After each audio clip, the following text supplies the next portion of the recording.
Admiral Sarah Chen stood before the massive viewport of the flagship Defiance, watching the blue-white swirl of hyperspace part like curtains as her fleet dropped back into normal space.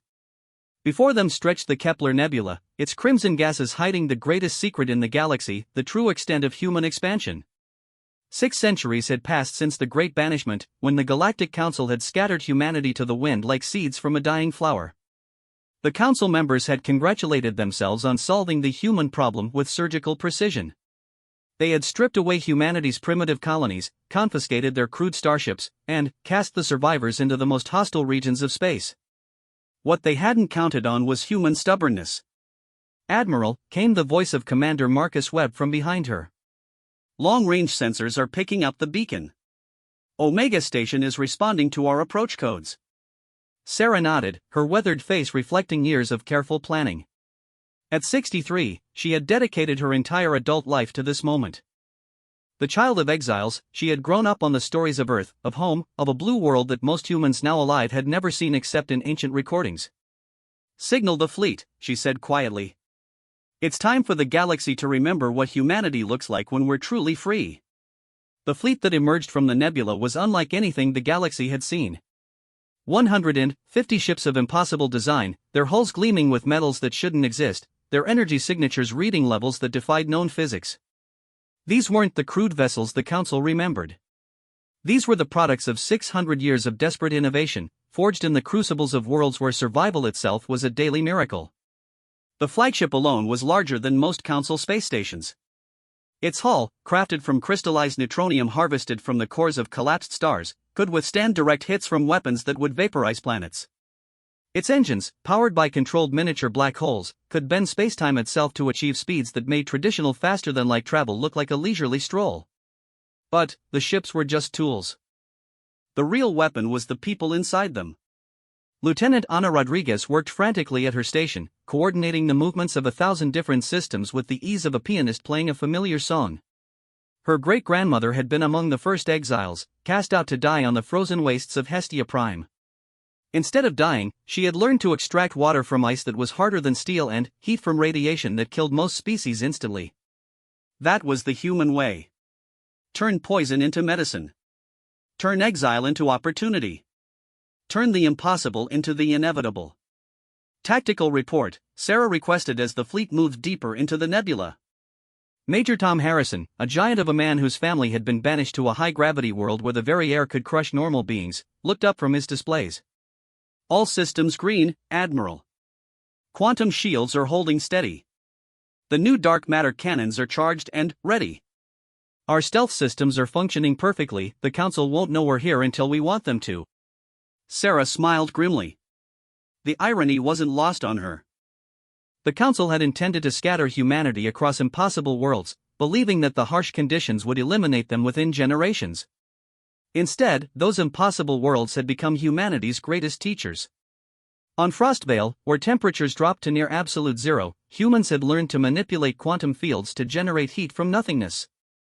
On Graveyard, where gravity was 30 times Earth normal, they had developed bodies and technologies that could function under crushing pressure. On Poison Heart, where the atmosphere was composed of acids that could dissolve starship hulls, they had evolved biological filters and chemical neutralizers that turned the deadliest substances into useful resources. Each world had been a classroom. Each survival challenge had been a lesson in human adaptability. And now, 6 centuries later, humanity had graduated with honors. "Contact ahead," announced Ensign Lisa Park from the communications station.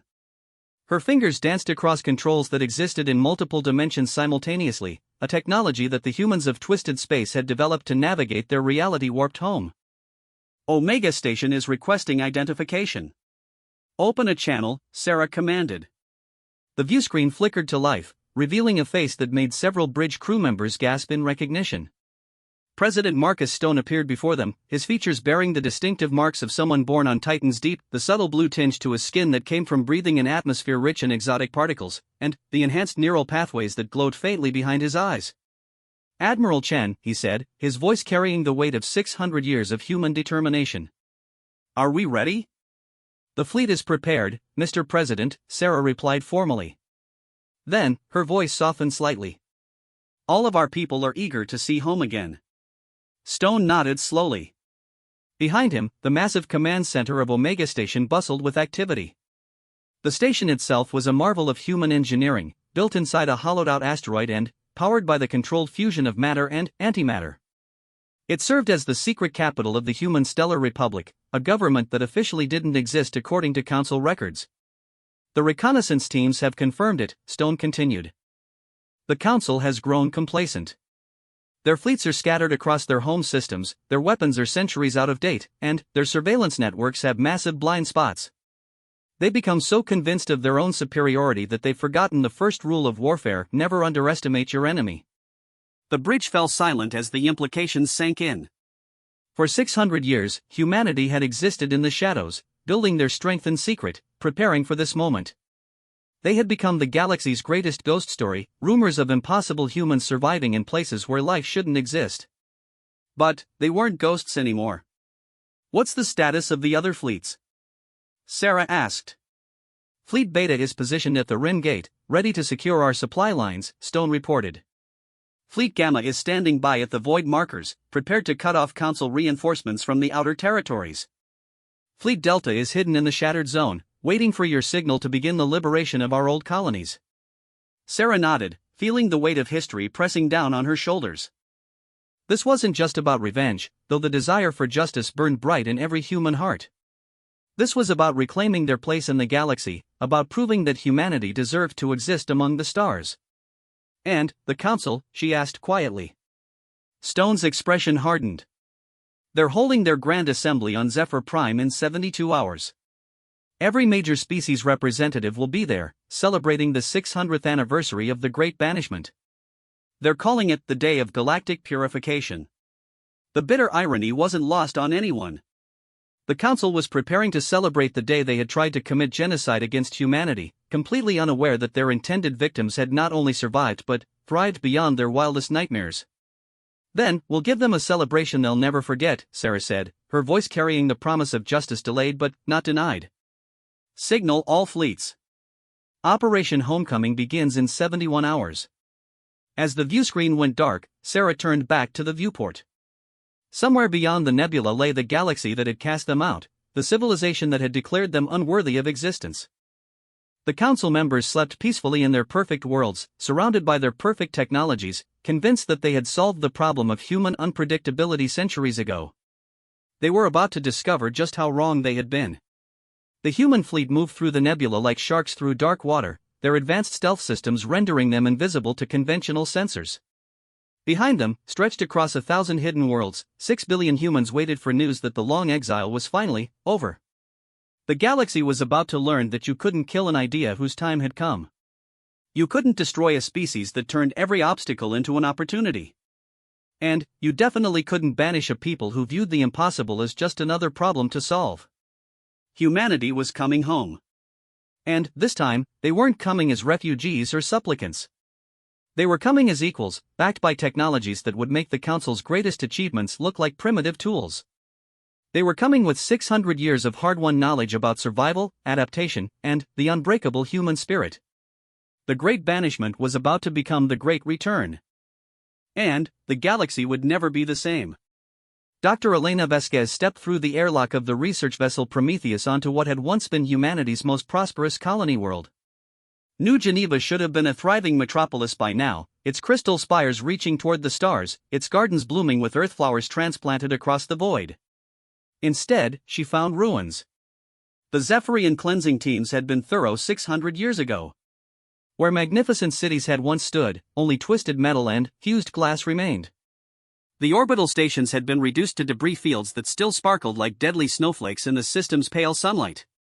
Even the terraforming stations had been systematically destroyed, leaving the atmosphere to slowly return to its original toxic composition.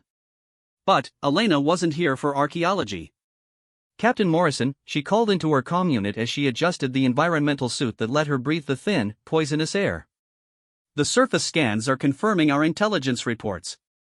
They missed the deep installations. 3 kilometers below the surface, where the Zephyrian cleansing teams hadn't thought to look, lay the real treasure. The research facilities that had been humanity's secret pride, containing technological innovations that the Council had never suspected existed. technologies that had been inspired by human contact with species the Council considered too primitive to merit attention. Elena's team moved through the ruins with practiced efficiency. They weren't just scientists, they were the descendants of humans who had learned to thrive in environments where every breath was a victory against hostile forces. Her own grandmother had been cast out to acid falls, where the rain could dissolve metal and the ground itself was more caustic than battery acid. The survival skills passed down through her family had made Elena uniquely qualified for missions like this. Movement on the surface, announced Sergeant Rodriguez through the calm 3 ships dropping out of hyperspace. Council identification codes. Elena felt her heart skip. How long do we have? Standard patrol pattern suggests 40 minutes before they reach your location, came the reply. We can extract you now if needed. Negative, Elena said firmly, following her team deeper into the underground complex. We came here for a reason. Give me 35 minutes. The corridors beneath New Geneva were exactly as the archived plans had described them. Emergency power cells, designed to last for centuries, still provided dim illumination. The air recycling systems had failed long ago, but the sealed laboratories remained intact. Elena's team split up efficiently, each member heading toward different research archives. They had trained for this mission for months, memorizing the layout of facilities that officially no longer existed. The Council believed they had wiped out every trace of early human scientific advancement. They had been wrong about many things. The first laboratory Elena entered made her breath catch. Suspended in preservation fields were examples of biotechnology that had been decades ahead of anything the Council species had developed at the time. Regenerative medical systems that could regrow entire limbs. Atmospheric processors that could terraform a world in years rather than centuries. Weapon systems that channeled exotic particles in ways that current Council science still couldn't explain. But the real prize was deeper inside. Elena called Dr. James Park over the comm, his voice tight with excitement. You need to see this. Sublevel 7, Archive Station 12. Elena made her way through the complex, her footsteps echoing in corridors that hadn't heard human voices for 6 centuries. When she reached James's location, she found him standing before a massive data core that pulsed with soft blue light. The quantum storage matrix survived, he said, his voice filled with wonder. Everything is still here. Every research project, every experimental design, every theoretical breakthrough that our ancestors achieved before the banishment. Elena moved closer to the interface, her hands trembling slightly as she activated the access protocols. The data that flowed across the screens was staggering in its implications. Faster-than-light communication systems that could operate across galactic distances instantly. Energy shields that could deflect the output of entire stars. Temporal manipulation technologies that could slow or accelerate time itself within localized fields. How advanced were they? She whispered. James pulled up another file, his expression grim. Advanced enough to scare the Council into genocide. Look at this, they were developing technology that would have made humanity the dominant species in the galaxy within a century. The files told a story that had been hidden from even most humans. Their ancestors hadn't been the primitive, backward species that Council propaganda had portrayed. They had been innovators and adapters on a level that threatened the established galactic order. The Council hadn't banished humanity to prevent them from being corrupted by advanced civilization, they had banished them to prevent humanity from rendering that advanced civilization obsolete. Time check, Elena called out. 20 minutes remaining, came Rodriguez's voice. Council Patrol is conducting deep scans of the surface installations. They're being very thorough. Elena's team worked with desperate efficiency, downloading terabytes of data onto storage devices that could compress information into formats that barely qualified as matter. Each device could hold the equivalent of entire libraries, technologies that modern Council science would dismiss as impossible. The irony was profound. The Council had spent 600 years congratulating themselves on preventing humanity from accessing dangerous knowledge, never realizing that they had already possessed that knowledge before the banishment. Every innovation that had allowed humans to survive on impossible worlds had been built on foundations laid during those early colonial years. Contact from the fleet, announced Communications Specialist Chen. Admiral Chen is requesting a status update. Elena activated her command channel. Admiral, we've located the archives. The intelligence was accurate, everything survived the cleansing. What's our technological advantage? Sarah's voice asked through the static. Elena looked at the data streaming across her screens and felt a chill of anticipation. Conservative estimate? We're looking at a 300-year gap in our favor. The Council is still using technologies that our ancestors had already surpassed. There was a long pause before Sarah responded. Are you certain? Positive, Elena confirmed. The weapons systems alone would make current Council fleets obsolete overnight. And that's not even considering the defensive technologies or the industrial processes. Elena could practically hear the Admiral's smile through the calm. Outstanding work, Doctor. Complete your mission and return to the fleet. Operation Homecoming just became a lot more interesting. As her team finished downloading the archives, Elena reflected on the bitter joke that history had played. The Council had banished humanity to prevent them from becoming too powerful, never realizing that they had already achieved that power. The 600 years of exile hadn't been about humans catching up to galactic civilization, it had been about remembering what they had already accomplished and improving upon it. Movement alert, Rodriguez's voice cut through her thoughts. Council patrol is changing course. They're heading directly for your position. Extraction in 10 minutes, Elena announced to her team. Finish what you can and prepare for emergency departure. The team moved with practiced urgency, securing the last of the critical data files. As they prepared to leave the buried laboratories, Elena took one last look at the archives that had waited 6 centuries for their return. Hidden beneath the ruins of a dead world lay the proof that humanity had never been the primitive species the Council claimed they were. They had been the species the Council feared they would become. The extraction was flawlessly executed. By the time the Council patrol reached the underground complex, the human team was already back aboard the Prometheus, heading for their rendezvous with the main fleet. The Council ships found only empty ruins and fused glass, exactly what they expected to find on a properly cleansed world. They had no idea that they had just missed the recovery of technologies that would reshape the balance of power in the galaxy. Aboard the Prometheus, Elena compiled her preliminary report as they accelerated toward hyperspace. The data they had recovered painted a picture of human technological development that even she found hard to believe. Her ancestors hadn't just been creative and adaptable, they had been visionaries operating on a scale that dwarfed anything the Council had achieved. Dr. Vasquez, Captain Morrison called from the bridge. Priority message from Fleet Command. Elena made her way to the bridge, where Morrison activated the secure communication channel. President Stone's face appeared on the screen, his expression mixing satisfaction with grim determination. Doctor, he said formally, your preliminary reports are being analyzed by our best scientists. If your assessments are accurate, we may need to accelerate our timeline.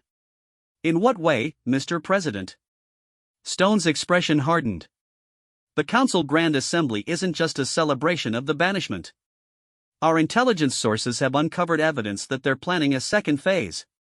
A final solution to ensure that humanity can never return to pose a threat to galactic stability. Elena felt ice form in her stomach. What kind of final solution? Complete sterilization of every world where humans are known to exist, Stone replied grimly. They've developed a quantum virus that can target human genetic patterns specifically. Once released, it would spread through hyperspace itself, reaching every corner of the galaxy within months. The implications hit Elena like a physical blow. The Council wasn't just celebrating their past genocide, they were planning to complete it. 600 years after casting humanity into the void, they had decided that even exile wasn't enough. They wanted extinction. How long do we have? She asked quietly. The virus is scheduled for deployment immediately after the Grand Assembly concludes, Stone said. 70 hours from now. Elena looked at the data cores containing 6 centuries of hidden human innovation and felt the weight of destiny settling on her shoulders. The technologies they had recovered weren't just advantages in a coming war, they were humanity's only hope for survival. Admiral Chen has been briefed, Stone continued. Operation Homecoming is now Operation Last Stand. We have 70 hours to prevent the complete extinction of the human species. As the Prometheus jumped to hyperspace, Elena reflected on the cosmic irony of their situation. The Council had banished humanity 600 years ago to prevent them from becoming a threat. Now, faced with the prospect of human return, they had decided that the only safe human was a dead human. They were about to discover that dead humans were the most dangerous humans of all. Especially when they refused to stay dead. High Counselor Zarthek of the Zephyrian Empire stood before the Great Assembly Hall on Zephyr Prime, his genetically perfected features radiating satisfaction as he surveyed the representatives of 47 galactic civilizations. Today marked 6 centuries of peace and prosperity since the Great Banishment had eliminated the human threat from civilized space. The crystalline halls of the Council Complex gleamed with holographic displays showing the achievements of the past 600 years. New worlds had been colonized in perfect harmony. Trade routes flourished under the protection of combined fleets. Scientific advancement proceeded in orderly, predictable patterns that built upon millions of years of established knowledge. Distinguished colleagues, Zarthek announced as his voice echoed through the amphitheater, today we celebrate not just the elimination of a threat, but the preservation of galactic civilization itself. Murmurs of agreement rippled through the assembly. The crystalline collective's representative pulsed with geometric patterns of approval. The Voidwalker delegation shimmered in their ethereal forms, their ancient wisdom adding weight to the moment. Even the typically reserved Aquatic Federation bubbled with enthusiasm from their environmental suits. Zarthek activated the central display, showing the vast sweep of galactic territory under Council control. Green zones indicated fully civilized systems. Yellow marked developing worlds under careful guidance. Red showed the forbidden regions where dangerous species or hazardous phenomena required quarantine. What the display didn't show were the scattered points of light hidden throughout those red zones, where human settlements thrived in secret. The human aberration, Zarthek continued, represented everything that threatens the stability we have achieved. Unpredictable. Uncontrollable. Unwilling to accept their proper place in the natural order. The assembled representatives nodded in agreement. They remembered the reports from 6 centuries ago, humans developing technologies at impossible speeds, refusing to accept guidance from their superiors, showing disturbing tendencies toward independence and innovation that threatened established hierarchies. What they didn't know was that at that very moment, human ships were already moving through hyperspace toward their homeworlds. Deep in the Council Intelligence Division, Senior Analyst Kethare of the Monitor Collective was reviewing routine surveillance reports when an anomaly caught her attention. The reports from the Rim territory showed occasional sensor ghosts, brief readings that appeared and vanished too quickly to track. Computer, she called to the artificial intelligence that managed galactic surveillance. Cross-reference sensor anomalies from the past year with historical patterns. The AI processed the request instantly. Cross-reference complete. Current anomalies show no correlation with known natural phenomena, criminal activity, or authorized traffic patterns. Kethare frowned, her cybernetic implants automatically enhancing her analytical capabilities. The Monitor Collective prided itself on perfect information processing, but these readings defied classification. They appeared to be technological in origin, but no known civilization possessed stealth capabilities advanced enough to create such signatures. Display anomaly distribution pattern, she commanded. The galactic map that appeared made her blood run cold. The sensor ghosts weren't random, they formed a pattern that suggested coordinated movement from the Rim territories toward the core systems. More disturbing, the frequency had increased dramatically over the past month. Emergency priority alert, Kethare announced, her mechanical voice carrying new urgency. Potential security threat detected.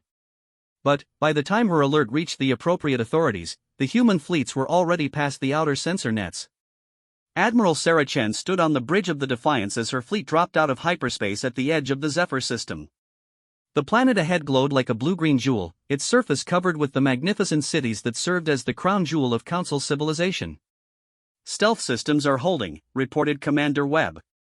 Their sensors can't penetrate our cloaking technology. Sarah nodded grimly.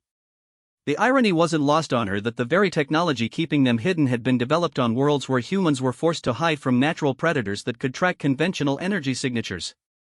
Necessity had been humanity's greatest teacher. Signal from Fleet Beta, announced the communications officer. They've reached the Rim Gate and secured our escape route. Council reinforcements from the outer territories are now cut off. Fleet Gamma reports successful deployment at the Void Markers, added another officer. The Council's deep space fleets are isolated. Sarah allowed herself a small smile. The Council had spent 6 centuries building a defensive strategy based on the assumption that any threat would come from known species using conventional tactics. They had never considered that the greatest threat might come from the species they thought they had eliminated. Dr. Vasquez, Sarah called to the science station. Status of the virus countermeasures? Elena looked up from her console, where she had been working frantically with the data recovered from New Geneva. The quantum virus is more sophisticated than we initially assessed, but we've identified its targeting mechanism. It locks onto specific human genetic markers that haven't changed significantly since the banishment. Can you neutralize it? Better than that, Elena replied with grim satisfaction. We can turn it against them. The same targeting mechanism can be reprogrammed to attack the genetic patterns of Council species. Sarah felt a chill at the implications. The Council had developed a weapon of unprecedented genocide, intended to wipe out humanity completely. The poetic justice of turning that weapon back on its creators was almost overwhelming. Admiral, interrupted Lieutenant Rodriguez from the tactical station. Long-range sensors are detecting massive energy signatures from the planet's surface. They're beginning the virus deployment sequence. On Zephyr Prime, High Counselor Zarthek raised his ceremonial scepter before the assembled delegates. Behind him, a massive device hummed with barely contained power, the Quantum Genesis Array, capable of launching the extinction virus across galactic distances instantly. Today, he proclaimed, we complete the work begun 6 centuries ago. Today, we ensure that the human aberration is eliminated permanently from the galaxy. The assembled representatives rose in approval, their various forms expressing unanimous agreement in their own species' ways. The Zephyrians glowed with genetic pride.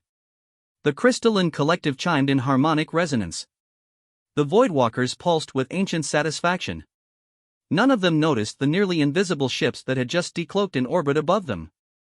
This is Admiral Sarah Chen of the Human Stellar Republic. Her voice boomed through every communication system on Zephyr Prime, echoing through the Council chambers with the authority of 6 centuries of survival.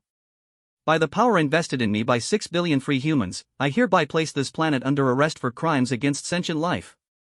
The assembly hall erupted in chaos. Representatives scrambled for emergency protocols while security forces tried to establish defensive positions. Zarthek himself stood frozen in disbelief, the scepter trembling in his genetically perfect hands. Impossible, he whispered. The humans were eliminated. We confirmed their extinction. On screens throughout the planet, Sarah's face appeared, weathered by years of struggle but radiating unmistakable determination. Behind her, the bridge of the Defiance showed technology that made Council science look primitive by comparison. You made a fundamental error, Sarah continued, her voice carrying 600 years of accumulated human anger. You assumed that banishing us would destroy us. Instead, you gave us exactly what we needed to become everything you feared we would become. The Council's defensive fleets, such as they were, scrambled to respond. But their ships had been designed for policing compliant populations, not fighting a war against an enemy that had spent centuries preparing for this moment. The first Council vessels to engage the human fleet learned exactly how outmatched they were. Weapons that should have shattered the human ships barely scratched their exotic armor. Defensive shields that had protected Council worlds for millennia collapsed under the assault of technologies that operated on principles the Council didn't understand. In the space of minutes, the most powerful military force in known galactic history was reduced to scattered wreckage. Tactical assessment, Sarah requested as her fleet maintained position around Zephyr Prime. Council military capabilities are effectively neutralized, Major Harrison reported.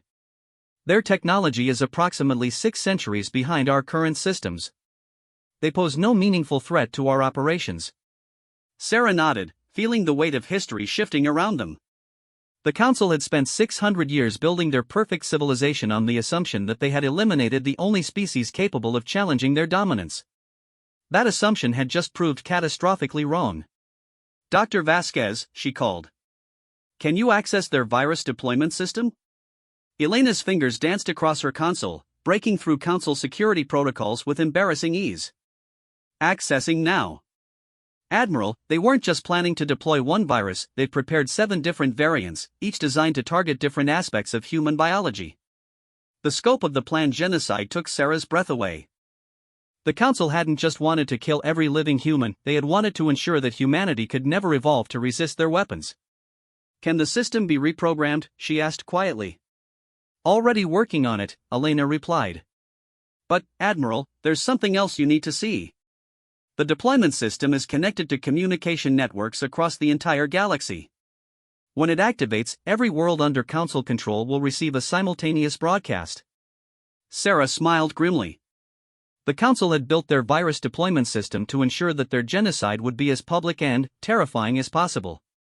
They wanted every species in the galaxy to see what happened to those who defied the established order. They were about to get exactly what they wanted.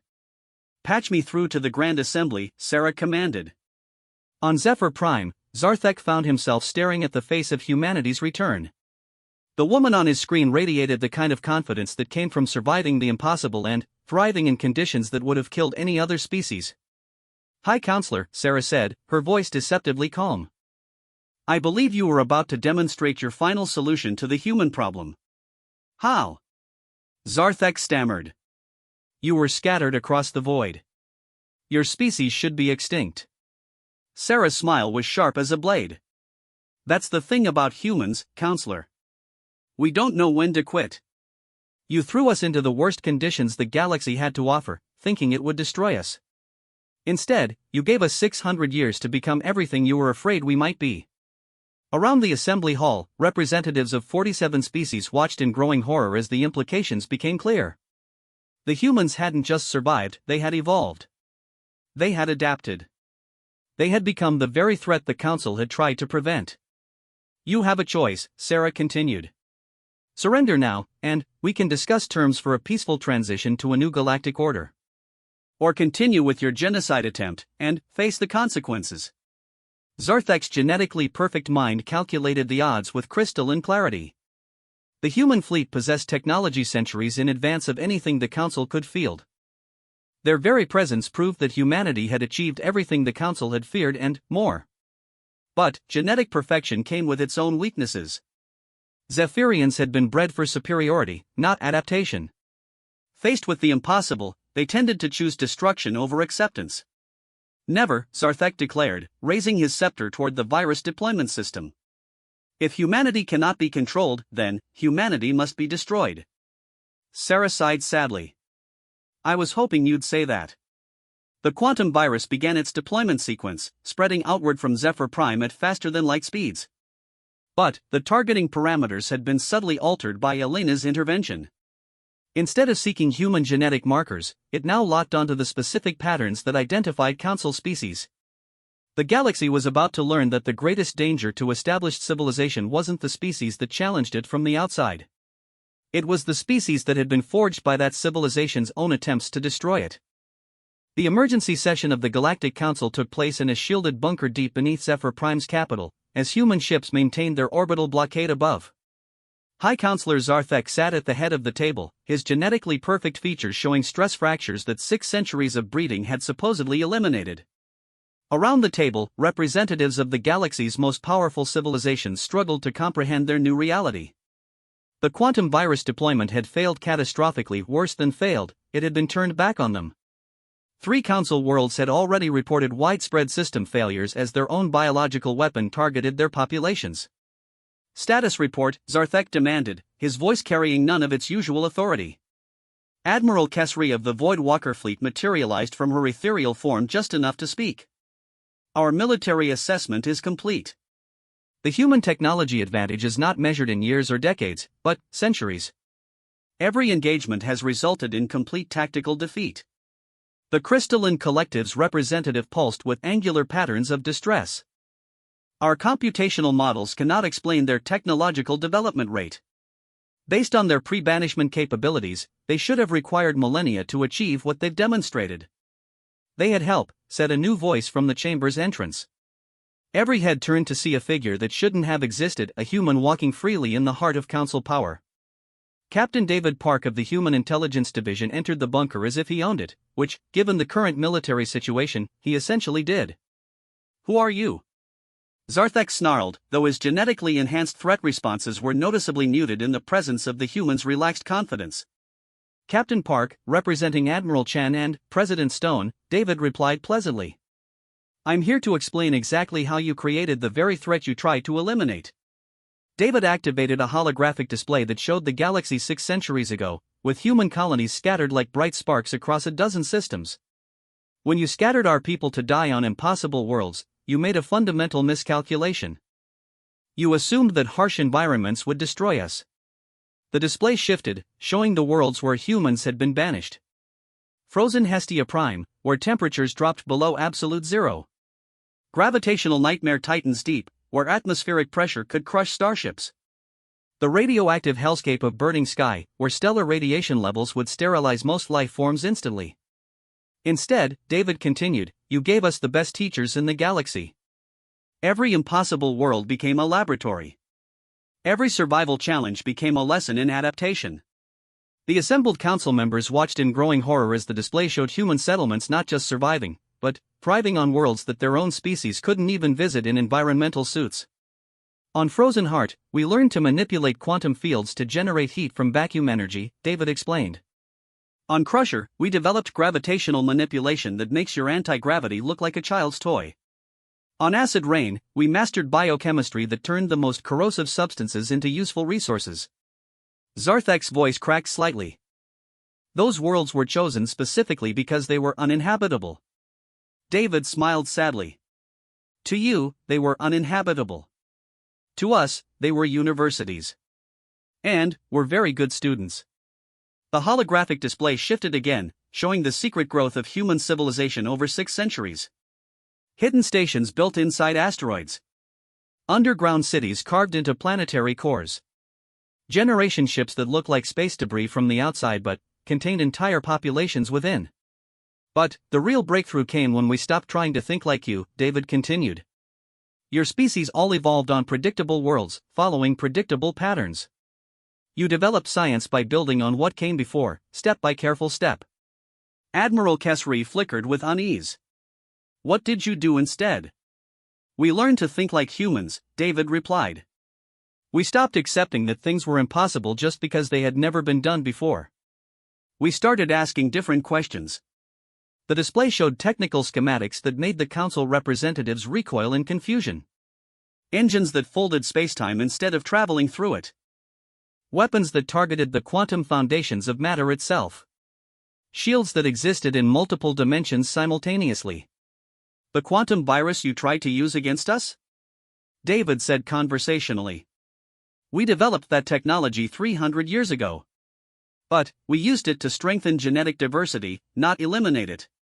Every harsh world taught us new ways to adapt, new ways to improve. The implications hit the assembled leaders like a physical blow. The council had spent 6 centuries congratulating themselves on eliminating a threat, never realizing that they had created something far more dangerous than anything they had originally feared. What do you want? Zarthak asked quietly. David's expression became serious. Admiral Chen is prepared to offer terms. But, first, you need to understand exactly what you're negotiating with. The holographic display expanded to show the full scope of human expansion. Not the dozen colony worlds the council remembered, but thousands of settlements scattered across the galaxy's most hostile regions. Populations that had grown from millions of refugees to billions of survivors. Industrial capacity that dwarfed anything the council had imagined possible. 6 billion humans, David announced. Spread across 2,000 worlds. Industrial production that exceeds the combined output of the entire council.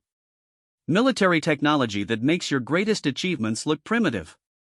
The silence in the bunker was deafening.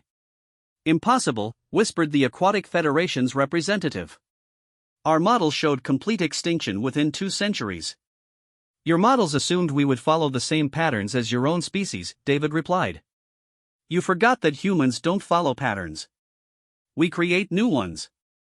The display shifted to show Earth itself, the blue world that had been humanity's birthplace. But, this wasn't the Earth the Council remembered, this was a world that had been transformed into a fortress that could defend itself against entire fleets. You took our home from us, David said, his voice hardening slightly. You scattered our people like seeds to die in the void. You spent 6 centuries celebrating our extinction while planning to make it reality. Zarthak felt genetically engineered courage warring with logical assessment of the situation. The galactic order must be preserved. Humanity represents chaos. No, David corrected. Humanity represents change. And change is exactly what this galaxy needs. The display showed the current state of council civilization, stagnant, hierarchical, resistant to innovation. 47 species locked into rigid roles, their development slowed by committees and traditions that valued stability over progress. Look around you, David continued. 6 centuries of perfect order, and what do you have to show for it? The same technologies, the same social structures, the same limitations you had when you banished us. You've created a galaxy-wide museum. Admiral Kesri flickered with what might have been curiosity. What would you change? David smiled, and, for the first time, it reached his eyes. Everything. But, gradually, carefully, with respect for those who want to preserve what's worth preserving. The holographic display showed David's vision, a galaxy where human adaptability combined with alien wisdom to create something neither could achieve alone. Worlds where different species collaborated instead of competing. Technologies that built on both human innovation and alien knowledge. The choice is yours, David concluded. Fight us, and watch your perfect civilization crumble under technologies you can't understand or counter. Or work with us to build something better. Zarthak looked around the table at his fellow council members. The crystalline collective was pulsing with calculation patterns. The Voidwalkers shimmered with ancient consideration.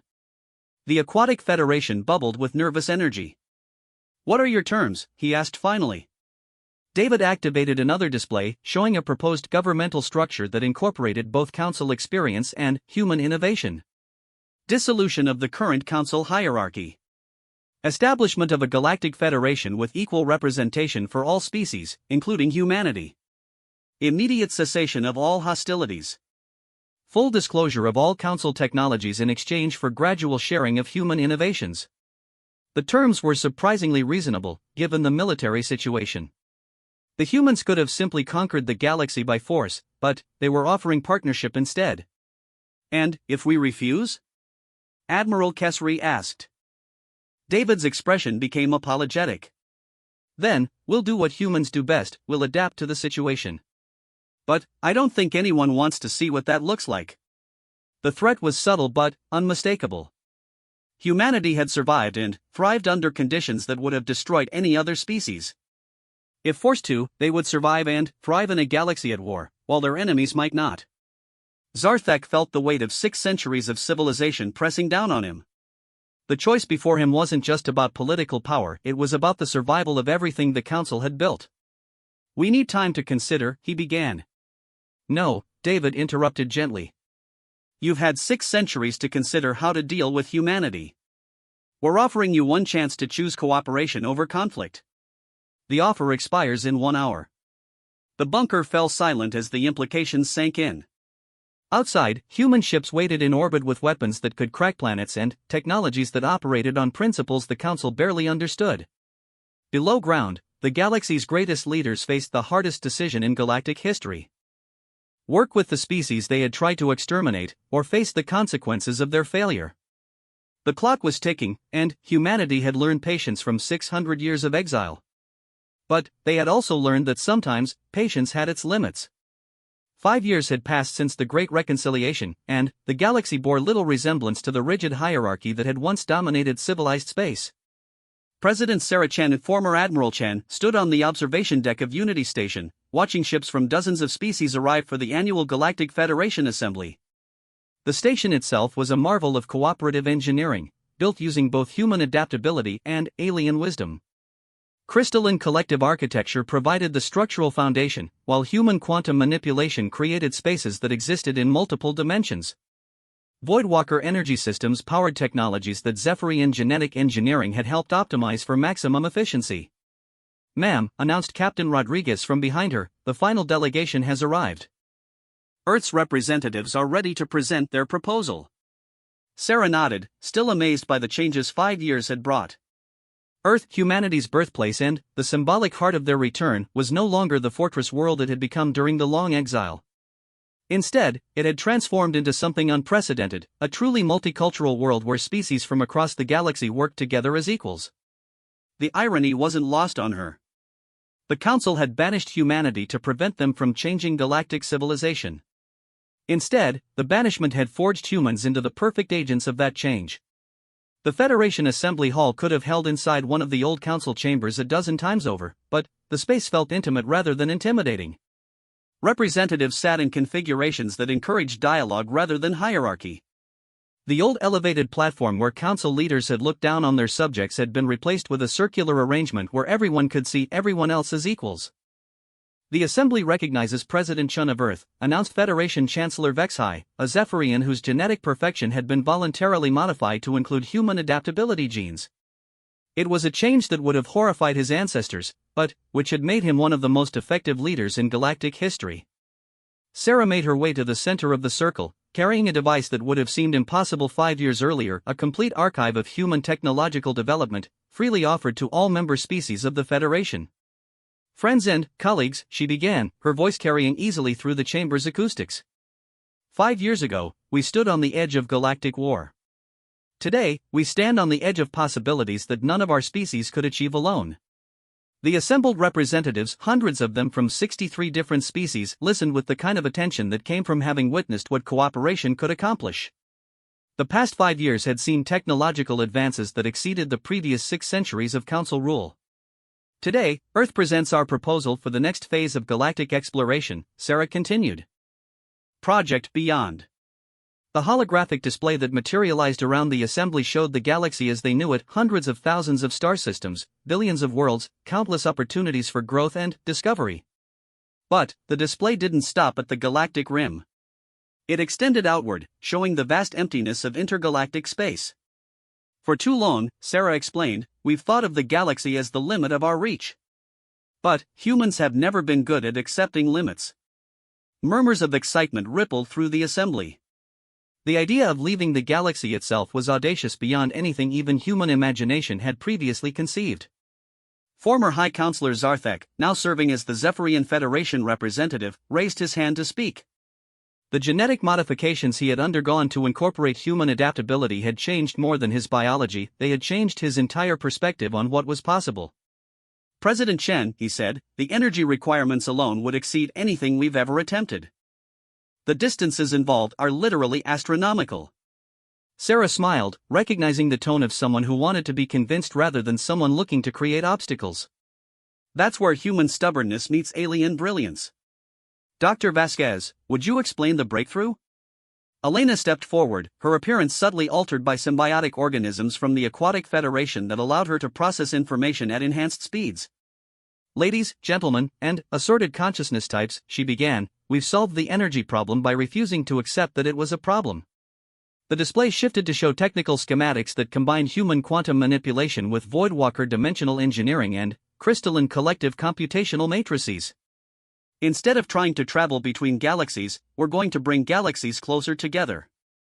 The audacious simplicity of the concept left the assembly speechless. Rather than building ships capable of crossing intergalactic space, humanity proposed to fold spacetime itself, creating temporary bridges between distant galaxy clusters. The calculations are sound, added Prime Calculator Zexneth of the Crystalline Collective, its geometric form pulsing with mathematical excitement. The energy requirements, while massive, fall within the range of what our combined civilizations can produce. Admiral Kesri of the Voidwalker fleet shimmered into partial visibility. The dimensional engineering is theoretically possible. Our preliminary models suggest a 97% probability of success. Sarah felt the familiar thrill of watching the impossible become inevitable.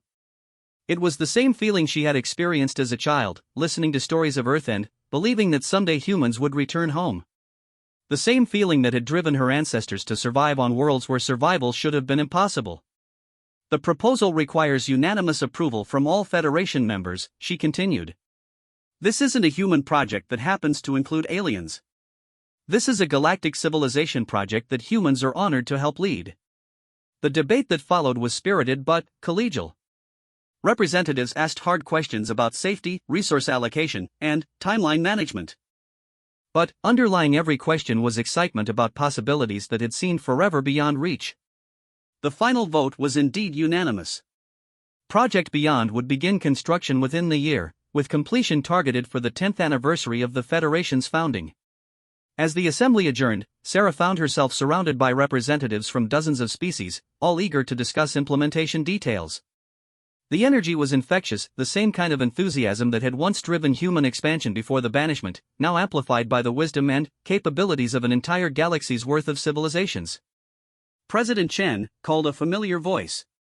Sarah turned to see Captain David Park approaching, his appearance enhanced by biological modifications from 7 different species.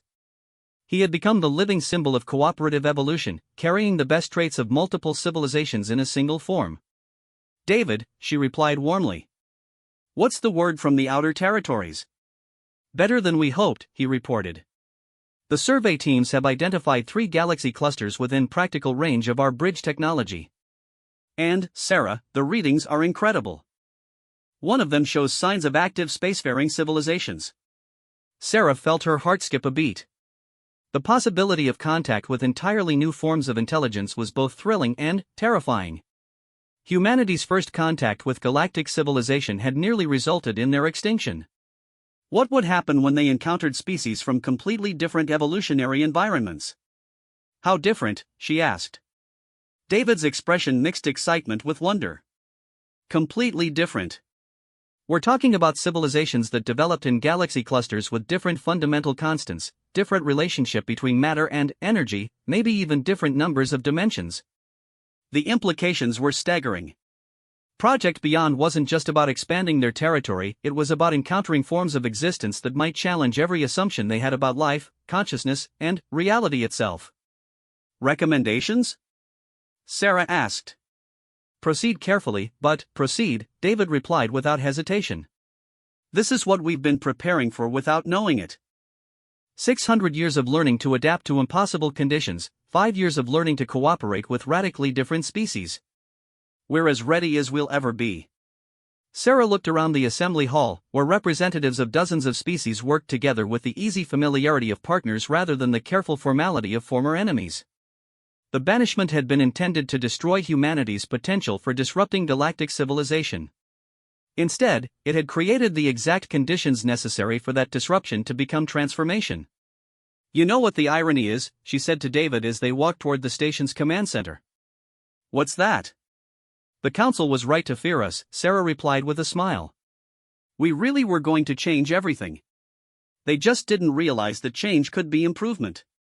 The command center buzzed with activity as Federation scientists from dozens of species worked together on Project Beyond's preliminary designs. Humans collaborated with crystalline collective mathematicians to solve dimensional equations that had never been attempted.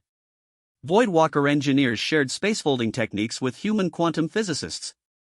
Zephyrian genetic specialists worked with Aquatic Federation biochemists to develop life support systems that could function across multiple galaxy clusters. It was chaos. It was inefficient by Council standards. It was absolutely beautiful. "Status report," Sarah requested as she took her position at the center of the command hub. "Engineering teams report feasibility confirmed on all major systems," announced Dr. Elena Vasquez from the primary research station. "Construction timeline is actually ahead of schedule thanks to technological synergies we hadn't anticipated. Political coordination is proceeding smoothly," added Chancellor Vexhai via communication link from the Federation capital. "All member species have confirmed resource allocation commitments." Sarah nodded with satisfaction.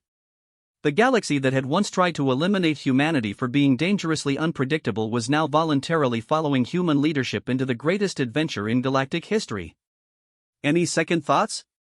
David asked quietly. Sarah looked at the displays showing their progress, the star charts marking their destination, the faces of beings from across the galaxy working together toward a common goal that would have been impossible for any single species to achieve. "None," she replied firmly. "The Council was afraid that humans would corrupt galactic civilization. They never considered that we might help it evolve into something better." 5 years after the Great Reconciliation, humanity had indeed changed everything.